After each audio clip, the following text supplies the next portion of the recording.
Albert Camus, um dramaturgo, escritor, filósofo franco-argelino, falecido em 1960 em função de um acidente de carro. Dentre uma de suas frases mais conhecidas, ele disse que o problema do suicídio é o único problema filosófico que realmente interessa. Esse problema do suicídio é um problema absolutamente enigmático na nossa existência. O que leva uma pessoa a tirar a própria vida? Outro francês, pai, fundador da sociologia, Émile Durkheim, que morreu em 1917, deixou um dos livros, talvez o livro mais importante sobre o tema, chamado O Suicídio. E ali, sociólogo que é, ele busca levantar as causas sociais que levam uma pessoa ao suicídio. E ao contrário do que o senso comum imagina, o suicídio ele não tem uma causa primária pessoal, ou seja, o indivíduo que se suicida não está respondendo necessariamente a estímulos meramente internos, ou uma depressão, ou seja, o suicídio não é uma causa de si mesmo.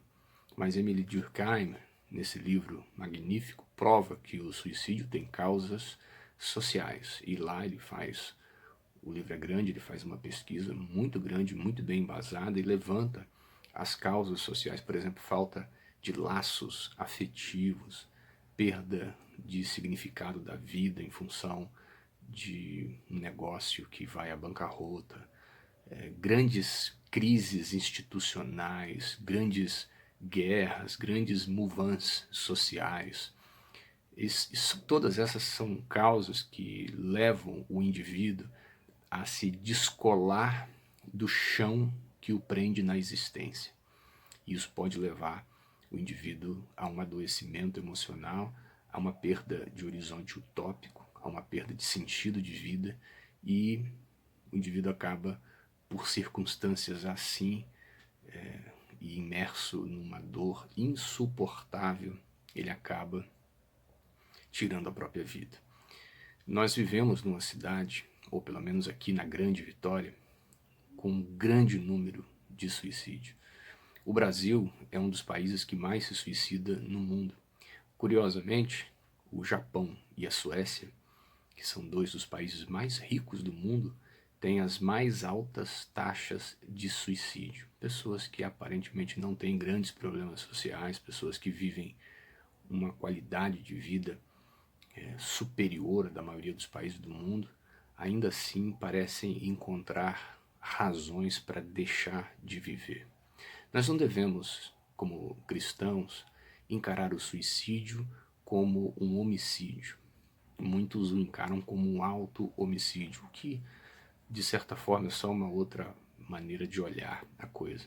Mas ao contrário do assassinato, que é absolutamente interditado na Bíblia, porque o mandamento é claro em dizer não matarás, a auto-morte, a morte autoprovocada, ela atenta muito menos contra a vida do que com relação ao sofrimento que faz a vida se tornar insuportável de ser vivida.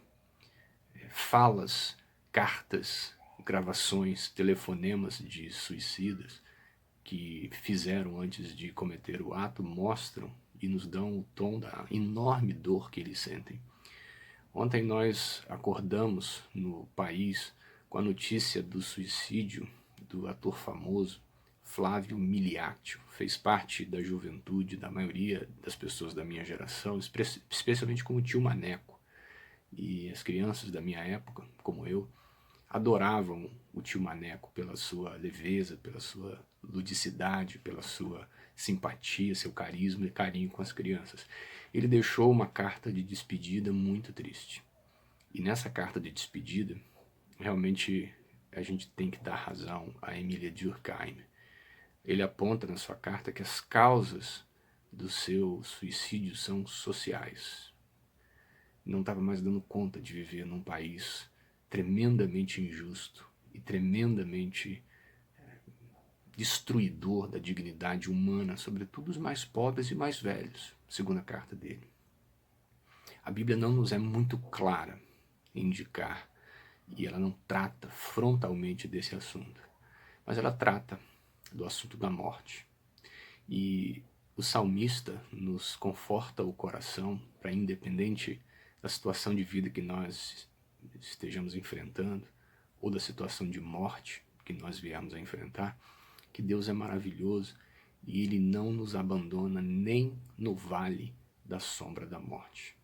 Vivemos dias muito difíceis. E essa crise, provocada pelo coronavírus, certamente vai pôr em prova a saúde emocional e espiritual de muita gente.